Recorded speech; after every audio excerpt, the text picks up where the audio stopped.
Bonjour à tous, je m'appelle Arnaud Gigon. J'aurais été ravi d'être avec vous aujourd'hui. Malheureusement, la crise sanitaire actuelle nous empêche de nous voir, donc je fais ça quand même en vidéo pour présenter un minimum mon parcours.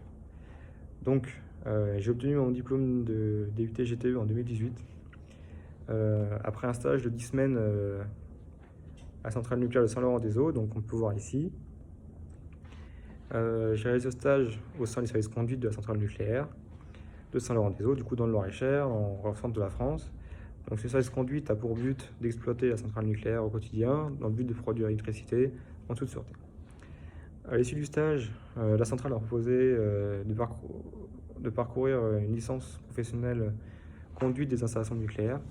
Donc c'est une licence unique en France avec 16 étudiants qui vont pour but de, par la suite, embaucher des personnes pour faire le métier d'opérateur. Donc le métier d'opérateur, en fait, c'est l'agent qui est lui en salle de commande et qui pilote les installations au quotidien pour produire l'électricité. Donc, cette licence dure 15 mois en région parisienne, en alternance avec le CNPE de Saint-Laurent-des-Eaux.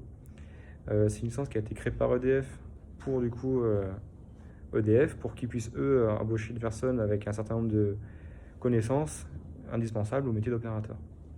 Cette licence est essentiellement composée de cours euh, théoriques qui sont la thermo-hydraulique, le transfert thermique, la mécanique des fluides, l'électricité.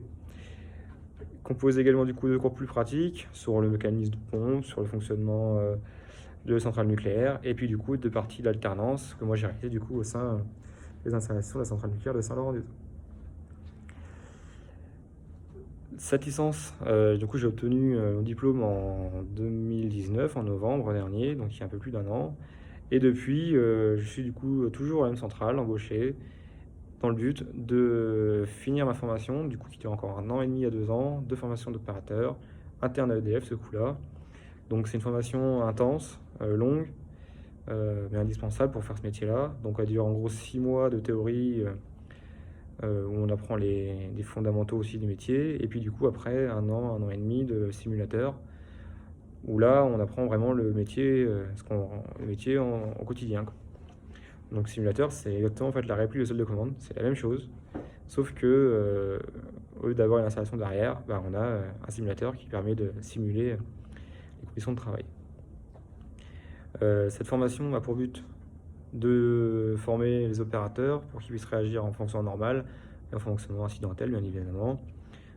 Tout le fait qu'on fasse ça sur le simulateur, on peut faire ça en réel.